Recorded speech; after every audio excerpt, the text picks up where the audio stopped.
으로 예배를 함께 드렸습니다. 성만찬은 예수 그리스도의 죽으심, 또 그분의 사랑의 보혈의 능력을 우리가 잊지 않고 기억하는 것이고, 그 은혜를 우리의 마음속에 다시금 되새기는데 큰 의미가 있는 시간이라, 예전이라 볼 수가 있습니다. 보혈의 능력은 진합니다.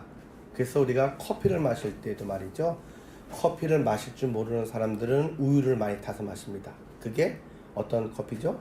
아메리칸 스타일 라떼입니다.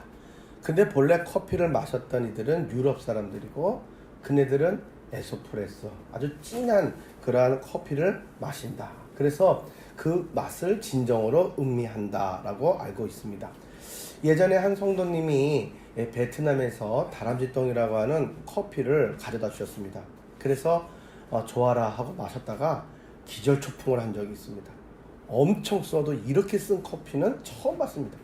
설탕을 넣어도 감당이 안 돼요. 그래서 말씀하시더라고요. 목사님, 이 커피는 연유를 넣어서 먹어야지 설탕으로 되지 않습니다. 그래서 맨 처음에는 그 맛을 모르기 때문에 2봉지를 받았는데 한 번 먹고 계속해서 놔뒀어요. 그랬더니 저희 동기 목사님이 한 번 와가지고 커피를 먹는데, 커피 찾다가 이렇게 선반을 여는 걸 딱 보더니 이 좋은 거를 왜 안 먹고 여기다가 놔뒀느냐 라고 이야기하면서 먹는 방법을 가르쳐 주더라고요. 그래서 마셨어요. 그랬더니 엄청나게 맛있더라는 사실입니다. 여러분, 보혈의 능력, 복음은요, 이 다람쥐똥 커피와 같이 매우 능력이 진하고 확실합니다. 그래서 그 은혜를 맛보고 제대로 아는 사람들에게는 잊을 수 없는 그러한 은혜의 증표가 되지만, 이 잘 모르는 사람들은 그 내용만 들어도 상당히 선입견이 생기고 여러 가지의 그러한 반응의 나쁜 것들을 보인다라는 사실이죠.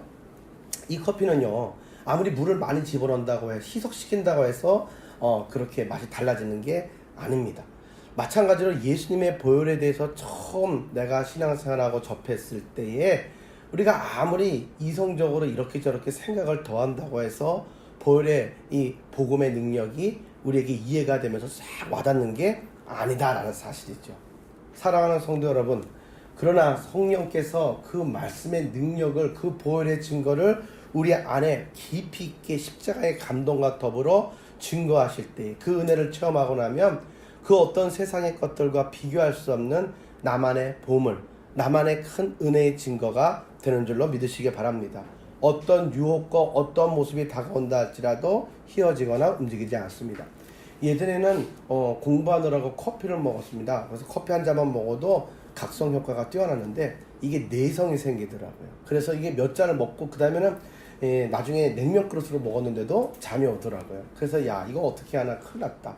그런데 말이죠, 이 진한 커피는요 아주 신기한 것 같아요.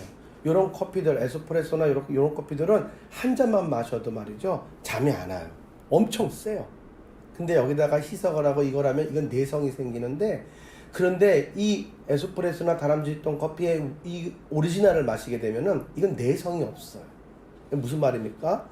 여러분, 듣기 좋게 그렇게 말하고 그렇게 이해시키는 세상적인 이야기들과 그런 모든 것들은 아무리 좋은 이야기들도 계속 듣다 보면 내성이 생긴단 말이에요.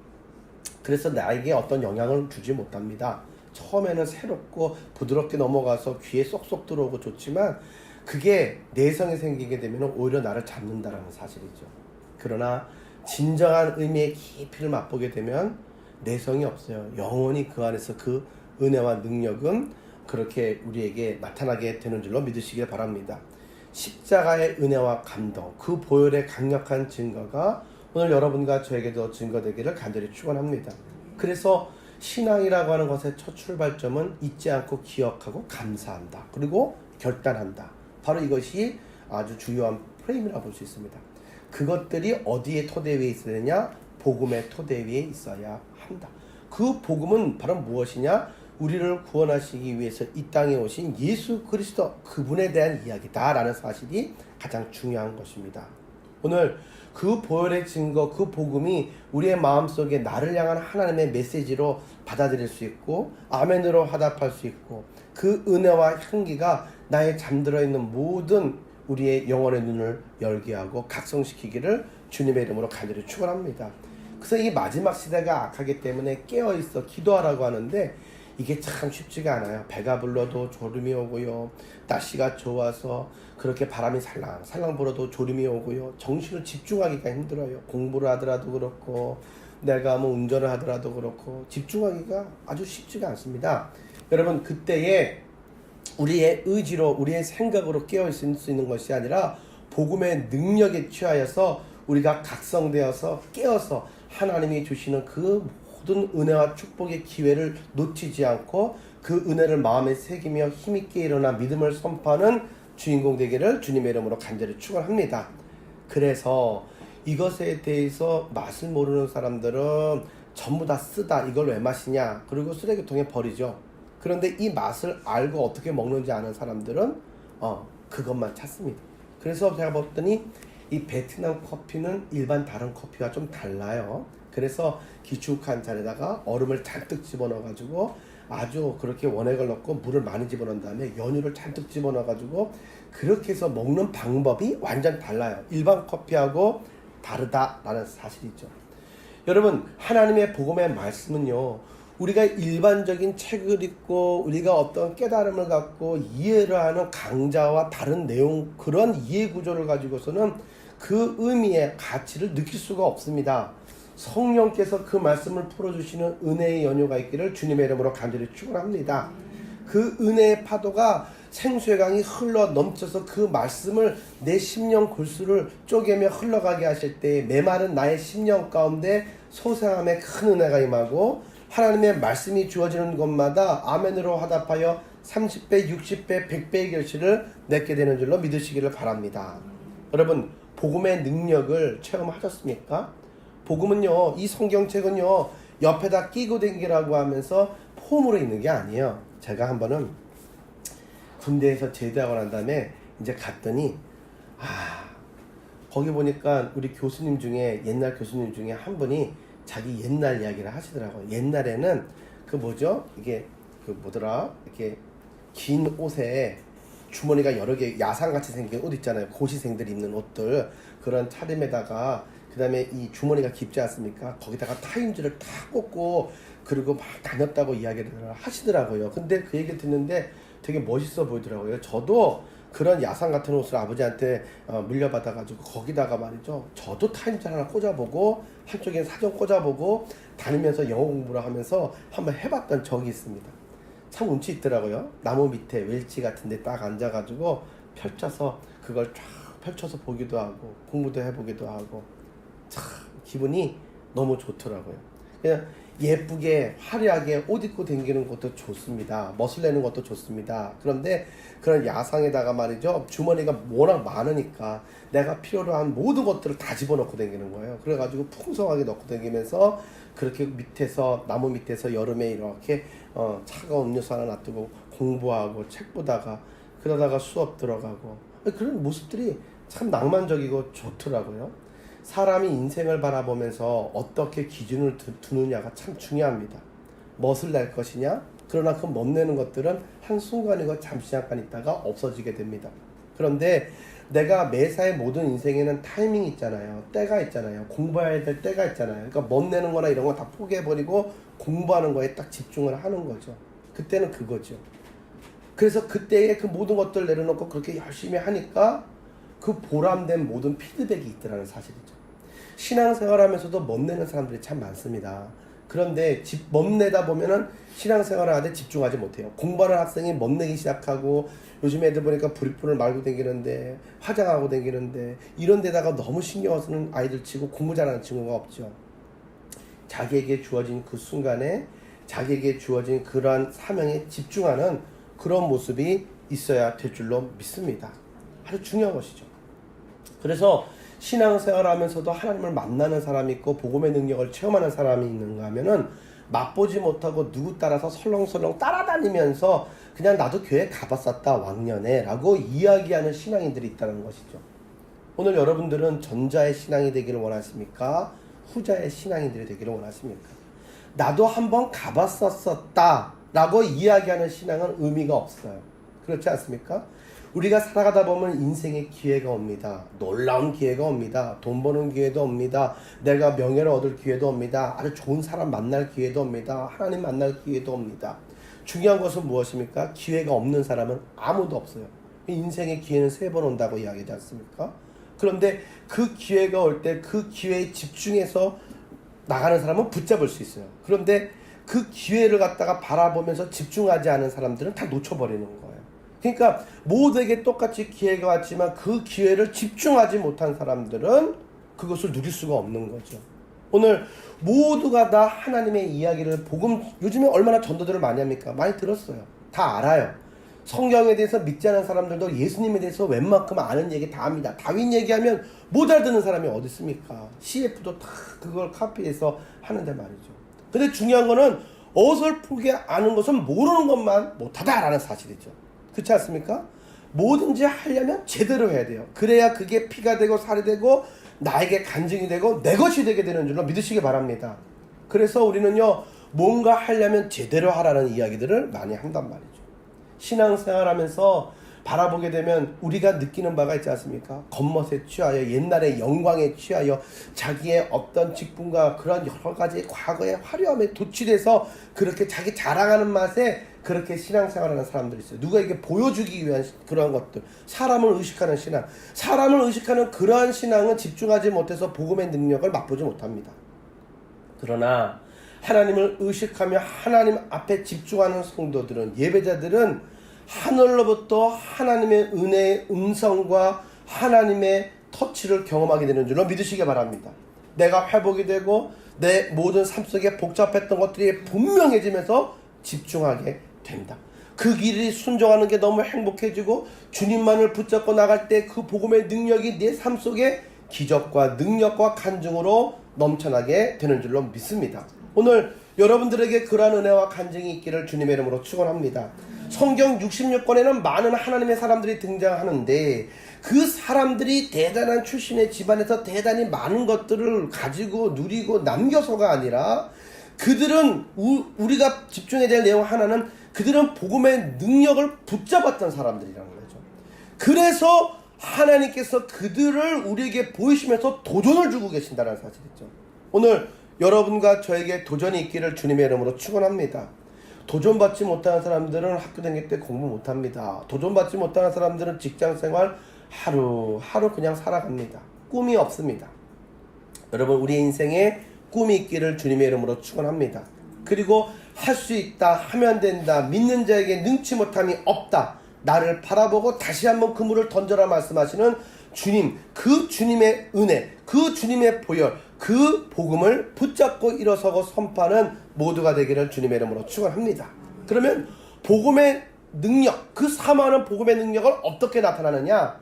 만남을 통해 나타나게 되고 누리게 되는 줄로 믿으시기 바랍니다. 요한복음 4장의 말씀에 바라보게 되면 만남의 중요성에 대해서 이야기하고 있습니다. 한 여인이 나오죠.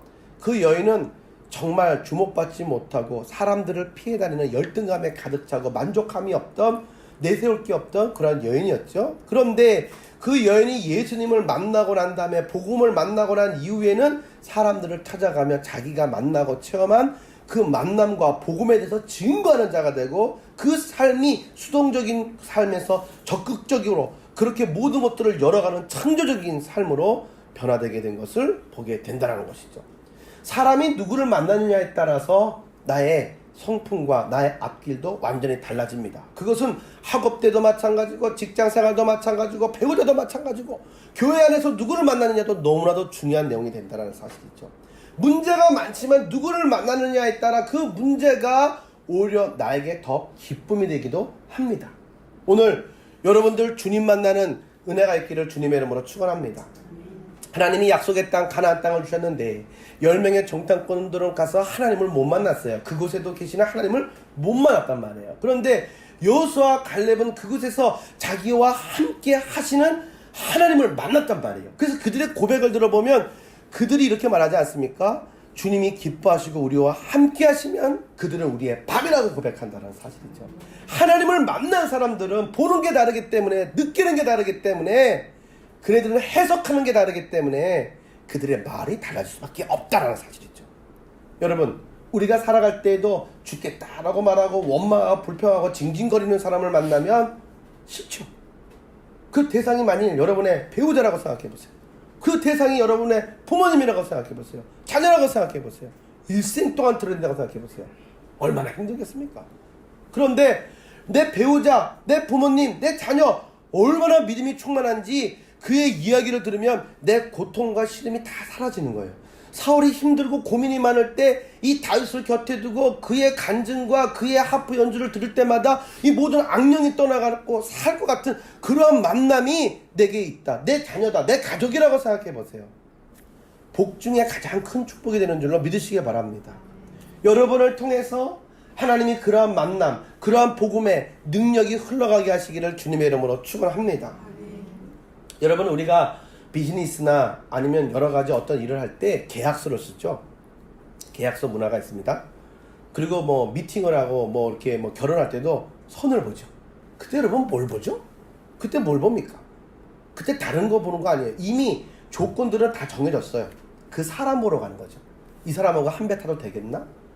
이 사람의 인격은 어떨까? 진실성은 어떨까? 이런저런 것들을 보기 위해서 최종 마무리죠. 그게 아주 중요합니다. 그래서 같이 바라볼 때에 여러분 우리는 눈을 바라봅니다. 그렇죠? 눈을 바라보면서 이 사람을 믿고 신뢰할 수가 있는가? 아니면 사기꾼 같은 사람인가? 여러 가지를 보죠. 그래서 우리는 다른 무엇보다도 그 눈을 보면 우리는 그 사람의 속마음과 진실함을 간파할 수 있다라고 이야기합니다. 그래서 이렇게 말하지 않습니까? 눈으로 말해요. 뭐 이렇게 말도 합니다. 여러분, 주님을 바라볼 때 우리의 눈이 하나님의 마음을 사모하는 마음과 갈급함으로 주님의 마음을 얻을 수 있기를 주님의 이름으로 축원합니다. 어떠한 여자가 결혼을 했는데 제가 어떻게 해서 결혼했습니까? 그랬더니 처음에는 안 만난다고 이야기하러 가려고 했는데 그 눈을 바라보는 순간 그 너무 진실해가지고 그걸 외면할 수가 없어가지고 결국에는 결혼을 했습니다 라고 말하더라고요. 여러분, 다 끝났다라고 생각하고 내려놓지 마시기 바랍니다. 마지막까지 주님을 의지하고 주님과 함께 믿음을 담고 소망을 담고 우리의 눈으로 말하고 눈으로 바라보고 선포하는 모두가 되기를 주님의 이름으로 축원합니다.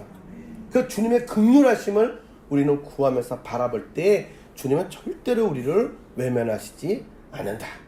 그래서 우리는 주님과의 만남을 통해서 가장 주의해야 할 것은 눈입니다. 그리고 우리 입술입니다.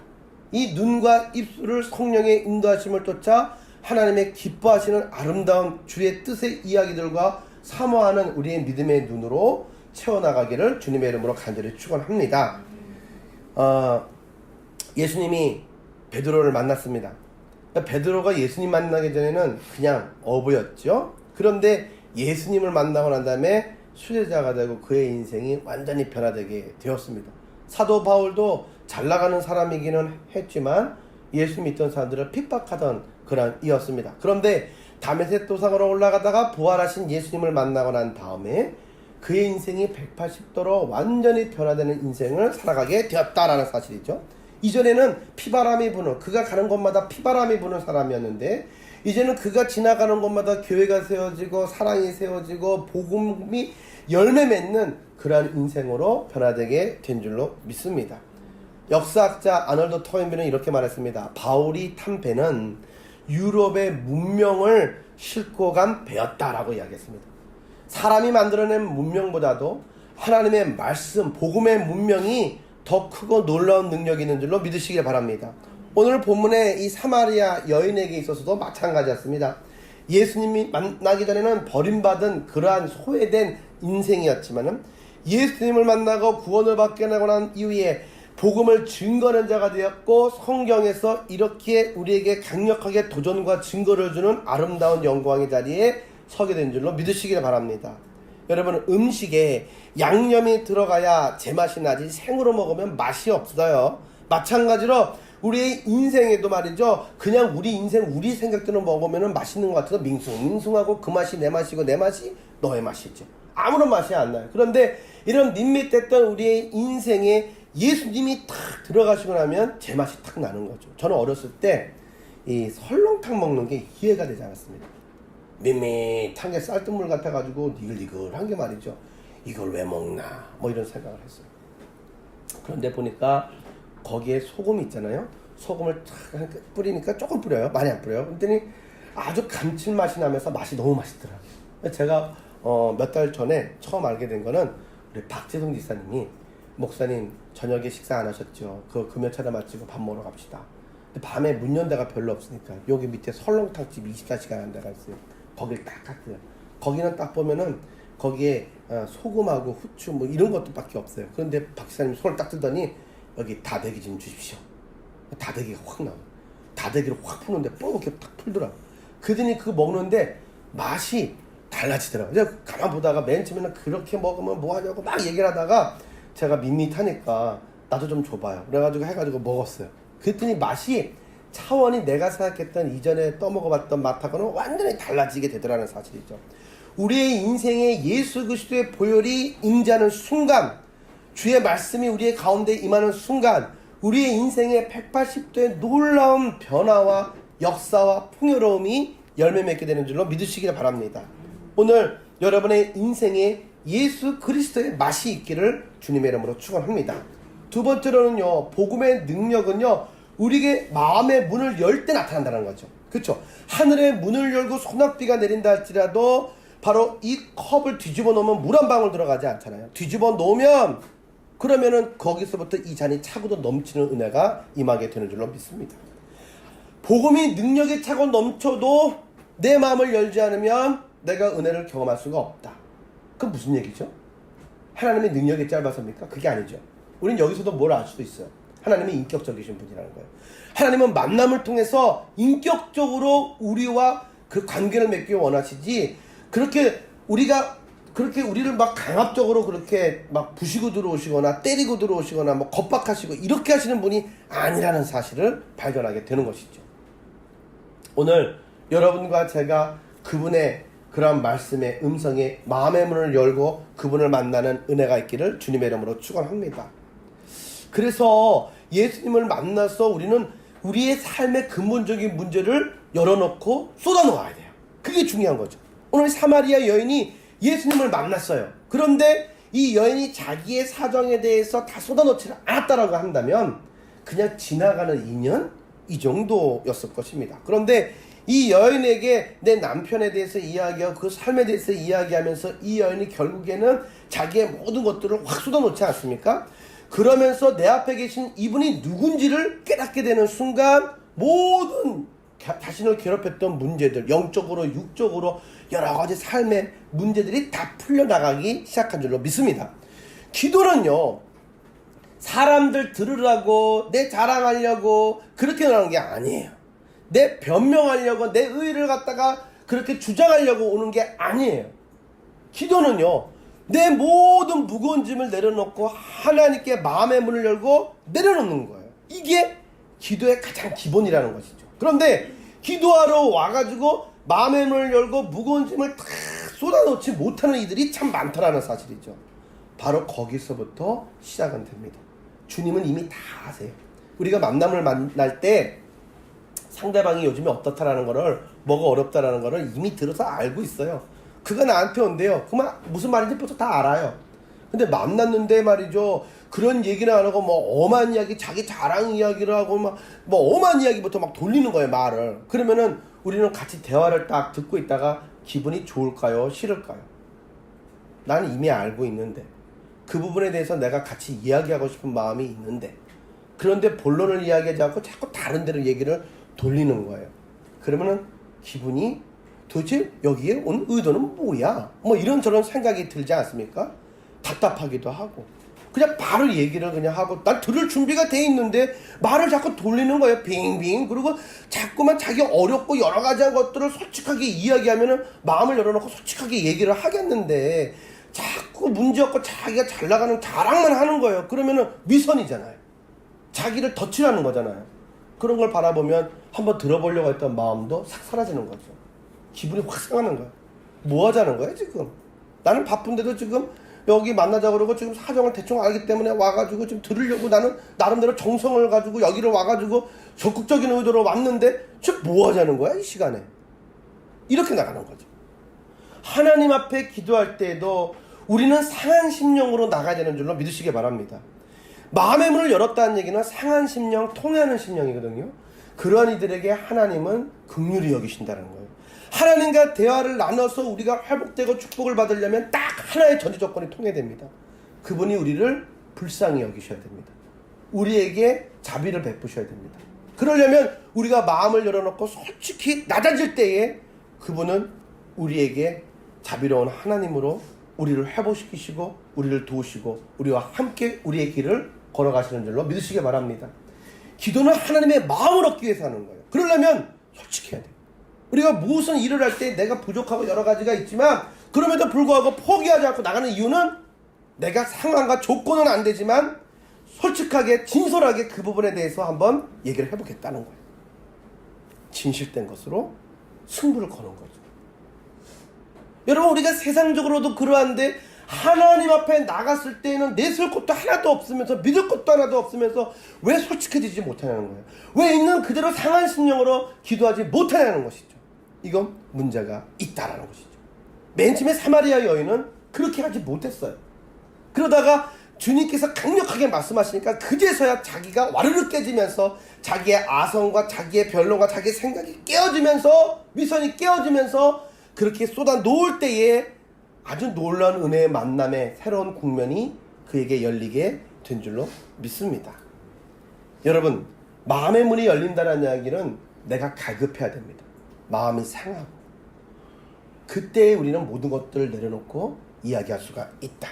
그러면 오늘 하나님 앞에 나올 때 우리가 뭐 돈을 준비하는 것도 아니고 우리가 뭐 대단한 위치가 돼서 오는 것도 아니고 우리는 무엇으로 하나님 앞에 서야 되느냐? 갈급함. 무엇으로도 바꿀 수 없는 그 사모함과 갈급함이 주님께 전달되기를 주님의 이름으로 축원합니다. 그래서 두 손 들고 하나님을 바라보며 하나님께 간절히 기도해서 하나님의 마음을 얻었던 이가 누구냐? 다윗이라는 거죠. 다윗은 기도를 그렇게 했습니다. 그래서 다윗은 하나님을 바라볼 때 그런 눈으로 바라봤고 모세도 시내산 위에서 그런 식으로 하나님을 바라봤고 그 눈을 하나님은 외면하지 아니하시고 대답해 주셨으며 내 벗이다, 친구다, 나의 사랑하는 이다라고 인정해 주신 줄로 믿으시기를 바랍니다. 이 여인을 바라보십시오. 이전에 남편이 많았습니다. 여러 명이 있었단 말이죠. 5명이었습니다. 그런데도 만족이 없었다는 거죠. 이것을 우리는 영적으로 해석해 볼 수가 있습니다. 때로는 잘생긴 남자 좋다. 어렸을 때는 잘생긴 게 최고죠. 그런데 가다 보니까 얼굴값을 하는 거예요. 속색이는 거죠. 그래서 이것도 아니다. 그래 나이 좀 들다 보니까 잘생기면 뭐하냐, 먹을 게 없는데 그래가지고 이제 돈이 좀 있어야 되겠다. 돈 했더니 성격이 안 좋은 거예요. 야, 이것도 아니다. 그래가지고 이제 이런저런 조건으로 해가지고 내가 나이대에 맞춰서 이것도 해보고 저것도 해보고 내 생각으로 다 해봤는데 해볼 만큼 해봤던 게 바로 5명의 남편이었는데 지금 지나도 결국에는 그놈이더라. 만족함이 없고 우리가 채우고 우리의 그러한 모든 요건에는 불완전함이 끝이 없고 한이 없더라. 이제 누구에게도 부끄러워서 말을 하지 못하는 그러한 상황에 있을 때, 어떤 벽을 느끼고 있을 때, 그때 누가 찾아오셨고 누구를 만났냐면 예수님을 만나게 되었다라는 사실이죠. 그분을 만날 때 그녀의 삶에는 진정한 봄날이 찾아왔습니다. 왜? 그녀의 성격이 바뀌었고 그녀의 삶의 패턴이 바뀌었고 그녀의 말의 내용이 바뀌었다는 사실이죠. 그래서 그 이후에 그녀가 한 행동을 바라보면 알 수가 있다는 사실이죠. 이 여인이 주님께 무슨 이야기를 또 했습니까? 예수님께서 뭐라고 이야기했습니까? 예배를 어떻게 드려야 되는지 예배에 대해서 이 여인이 질문을 하지 않았습니까? 왜요? 유다 사람들은 예루살렘 성전에서 예배를 드려야 제대로 된 예배라고 말하고 북이스라엘 사람들은 그쪽에 있는 베델과 단과 그런 중앙 성소가 북쪽에 있는데 그쪽에서 예배드리는 게 맞다고 하는데 도대체 어떻게 예배하는 게 진정한 하나님께 드리는 예배입니까? 라는 이 질문을 하게 되죠. 사랑하는 성도 여러분, 신령과 진정으로 주님을 예배하고 그 복음의 능력을 덧입는 모두가 되기를 주님의 이름으로 간절히 축원합니다. 예수님을 믿는 사람, 예수님을 만난 사람은 어떤 존재가 되느냐? 예수님과 대화를 나누면 무엇이 생기느냐? 내 안에 꿈이 생기는 줄로 믿으시기 바랍니다. 사람이 누구랑 대화를 나누면 꿈이 생기는 사람이 있고 누구랑 대화를 나누면은 아주 폐색이 짙어져서 낙심이 되고 짜증이 나는 사람도 있다는 사실이죠. 오늘 여러분의 삶은 그렇게 꿈을 함께 나누는 자가 되기를 원하고, 그 꿈을 주시는 하나님께로부터 꿈을 받고 그 꿈이 흘러가는 축복의 통로로 쓰임받기를 주님의 이름으로 간절히 축원합니다. 그래서 하나님과 나와 1대1의 대화에서 하나님의 확실한 언약을 붙잡고 꿈꾸는 사람은 자신만만해요. 그래서 뭐가 있냐면, 내가 저 사람 사정 다 하는데 뭘 믿고 저렇게 자신만만하지? 뭘 믿고 저렇게 태평한 거야? 저 뭐야? 라고 생각하는 그런 경우들이 참 많다는 사실이죠. 세상 사람들이 알지 못하는 것을 가지고 있고, 말씀이죠. 세상 사람들이 보지 못한 것을 보았기 때문입니다. 하나님의 환상이죠. 세상 사람들은 해줄게, 가자. 그런데 가다가 상황과 요건이 자기에게 좀 불합리하고 좀 손해해요. 그러면은 한 입으로 두 말 하고 세 말 하는 것이 사람이다. 세상 사람들은 믿을 게 못 된다. 하나님만 믿고 나가는 여러분의 삶이 되기를 주님의 이름으로 축원합니다. 삶의 문제점은 없어서가 아니라 하나님의 뜻을 분명히 알지 못하기 때문에 문제가 오는 거예요. 문제가 있어도 하나님의 뜻을 분명히 알면 그 길을 가게 하시는 하나님께서 동행하시며 길을 열어주실 줄로 믿습니다. 출애굽할 때에 해변도로로 올라가는 게 당연하고, 빨리 바로의 마음이 변하기 전에 빨리 뛰어가야지 되는 게 맞는 이야기인데 왜 사막으로 들어가냐 이거죠. 왜 도망갈 데가 없고 탁 트여가지고 숨을 데도 없는 그곳으로 가야 되냐 이거죠. 이해가 안 되지 않습니까? 본래는 그네들의 생각대로 해안도로로 올라갔어요. 그런데 하나님께서 방향을 꺾으셨어요. 밑으로 다시 내려가라고, 막다른 길로 가라고. 이해가 되지 않았습니다. 이해가 되지 않아도 하나님의 음성이 들었기 때문에 갔어요. 아니나 다를까 염려했던 문제로 진퇴양난에 처하게 될 때에, 그때의 이유가 어떻게 됩니까? 하나님께서 인도하신 모든 내용 가운데는 하나님이 길을 예비하고 계신다. 그건 나를 죽이기 위한 길이 아니라 시험을 당할 쯤에 또한 피할 길을 내시는 하나님이시다. 그러므로 우리가 항상 귀 기울여서 집중해야 될 것은 하나님의 뜻이냐 아니냐, 하나님과 함께 가는 것이냐 아니냐, 끊임없이 하나님께 묻고 붙잡고 나가는 여러분과 제가 되기를 주님의 이름으로 축원합니다. 하나님이 나와 함께 하시면 죽음의 그림자도 나를 애워싸지 못합니다. 왜냐하면 하나님의 말씀으로 생사화복을 주관하시는 분이 하나님이시기 때문이라는 사실이죠. 복음의 능력은 가지고 있을 때 나타나는 게 아니라 그것을 사용할 때입니다. 그때 능력이 나타납니다. 다른 말로 말하면 복음은 내가 속으로 가지고 있을 때가 아니라 그 복음을 믿음을 실어서 외칠 때, 전도할 때에 능력이 나타나게 되는 줄로 믿으시기를 바랍니다. 이 여인이 그 복음의 능력을 자기가 가지고 가만히 있었던 게 아니라 나가서 전하지 않습니까? 와 보라, 이것이 그녀의 멘트였습니다. 와 보라는 말만큼 중요한 게 없어요. 와서 뭐 자기가 해줄 수 있는 게 있습니까? 가르쳐 줄 수 있는 게 없어요. 하나님이 모든 것들을 감당하시는 거고, 와 보라고 초청의 메시지를 증거하는 것만큼만 내가 할 일이라는 것이죠. 왜 우리가 전도하지 못합니까? 데리고 와서 우리가 보여주고 설명시켜주고 이해시켜줘야 되는 것까지 내가 해야 된다고 생각하니까 왜 사서 고생을 하나, 이런 생각을 하게 된다는 사실이죠. 어떻게 보면 그건 주제 넘은 거예요. 내가 할 수 있는 거면은 그 하나님은 무능한 하나님이에요. 하나님이 하시는 거예요. 내가 그것을 위해서 기도하고 있다가 감동을 주실 때 이해가 되지 않아도 아구까지 물을 가득 채우는 것까지가 내가 하는 거예요. 내가 가서 와보라고 외치는 것까지가 내가 하는 거예요. 강권에서 집을 채우는 것까지가 내가 하는 거예요. 그 이후에는 복음이 능력으로 그 말씀의 심령고수를 찔러 쪼개며 변화시키게 되는 줄로 믿으시기 바랍니다. 그래서 1907년 평양 대부흥운동 때에는 부흥회가 일어났을 때에 도둑놈이, 내 돈 떼어먹은 사람이 거기서 있다라는 이야기를 듣고 돈 받으러 가지 않습니까? 갔다가 성령의 강력한 임재 가운데 그들이 주님을 만나게 된 줄로 믿으시길 바랍니다. 놀라운 일이죠. 복음의 능력은 힘이 있습니다. 우리의 생각과 강팍한 모두를 다 녹이는 능력이 있단 말이에요. 다윗이 사울왕의 눈밖에 났어요. 이젠 다윗을 확실히 죽이리라. 그래서 도망을 가는데 갈 데가 없잖아요.